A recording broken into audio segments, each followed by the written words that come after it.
So in summary,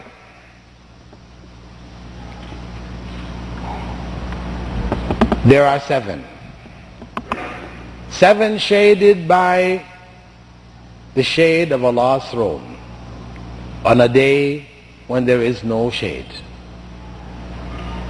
Allah's throne is above His creation, and Allah is above His throne. He is beyond, above and beyond the creation. He is not mixed up inside of His creation.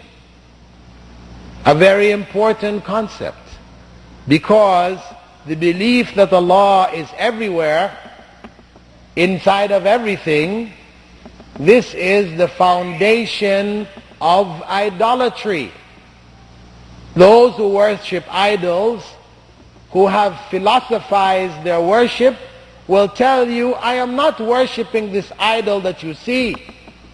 Ganesh, the elephant head god of the Hindus. I am not worshipping this object that you see. I am worshipping Brahman, the one God who is everywhere and who pervades everything. But at the time of my worship of this idol that you see, that God Brahman becomes concentrated in the idol. So I'm worshipping Brahman who is concentrated in the idol and not the idol. That is what they say. Those who have delved into the religion, who know the depths of it, this is their argument. Of course, the common Hindu, if you ask him, he says, I worship Ganesh because whenever I worship him, my prayers are answered. Yeah, it's the idol. I don't have a problem with that. When I pray to Ganesh, what I pray for, my prayers are answered. That's his answer. He doesn't go into philosophy. But those who are more educated, the yogis, their sheikhs, the sheikhs will give you this explanation of the essence of their worship. So when one says Allah is everywhere, one supports their idolatry. One supports and promotes the idea that Allah is mixed up inside of His creation. And that leads ultimately to the claim that Allah and His creation are one. What is known as Wahdatul Wujud, or monism. This is an idea which was propagated by Ibn Arabi al-Andalusi from the 13th century, who made this claim. Everything, why are you worshipping anyone outside of yourself? Allah is in me, Allah is in you. There's no need to worship any external being. You can worship yourself because you are Allah. This idea is being promoted today by Harun Yahya. Harun Yahya, books coming out of Turkey, Evolution, Deceit, Perished Nations, etc., etc. If you go to the end of the book, the last chapter, his last chapter is exactly that.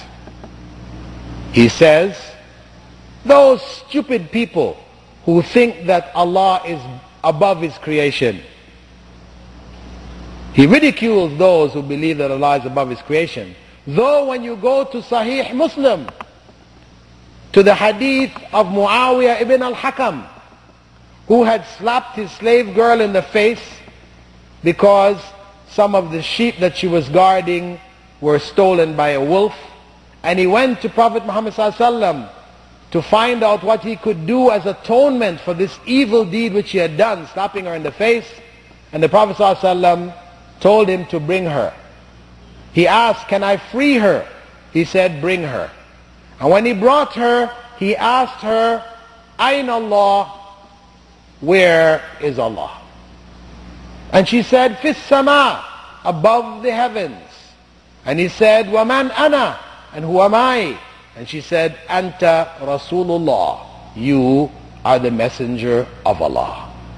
And he turned to Muawiyah ibn al-Hakam and said to him, A'tiqha فَإِنَّهَا مُؤْمِنَةٌ.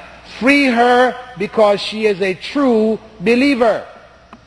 Prophet Muhammad ﷺ confirmed her statement that Allah is above the heavens as proof of the correctness of her faith. But Harun Yahya says, those stupid people who think that Allah is above the heavens. He goes on to say Allah is everywhere. This world that you see is an illusion. And he brings the scientific arguments about why this world is an illusion. Because yes, on the molecular level, this table, this podium, which looks solid to us, it feels solid. If you go down on the molecular level, everything is moving. It is not solid. And if you look at colors, the colors that we see, are these colors real? Or is it the reflection of the light on these objects as it hits our retina and our brains create a sense of color in our brain? So he argues it is all an illusion. This world is a shadow world. He's taken from Plato. Plato speaks about the shadow world, ancient Greek philosophers.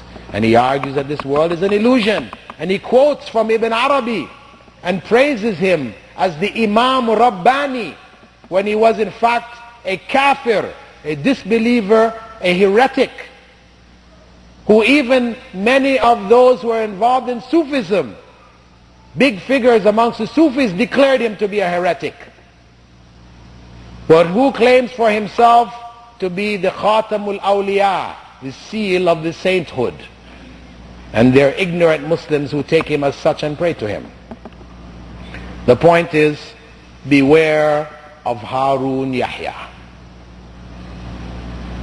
His books have information which does defeat the arguments of the evolutionists. He brings some good bits and pieces of information. However, he has a hidden agenda. He has a hidden agenda. Beware of Harun Yahya.